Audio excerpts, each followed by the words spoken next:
Little Women by Louisa May Alcott was written in 1868 and is somewhat biographical, with the author aligning herself with the character of Jo, who was free-spirited and quite temperamental.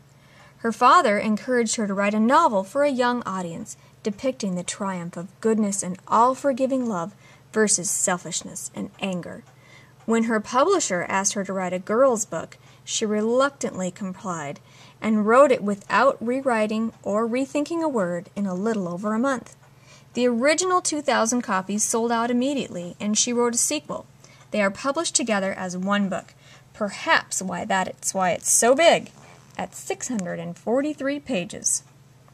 The Little Women Madame Alexander dolls that are here are some that I collected when I was around 12 years old because I enjoyed the novel so much. The book itself, which is based on the 1947 edition, has colorful illustrations every 50 pages or so, and lots of pen and ink drawings also. This one is one that I think is sort of the author seeing herself as Jo, and I'm going to read just a bit below this. Jo was very busy in the garret, for the October days began to grow chilly, and the afternoons were short.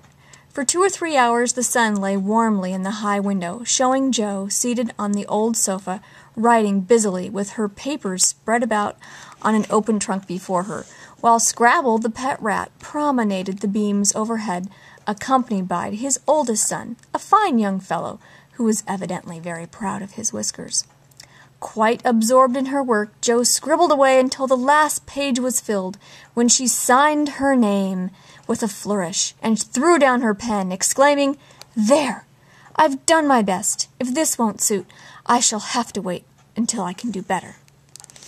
I really hope that you will try and give Little Women a chance. It's a great read.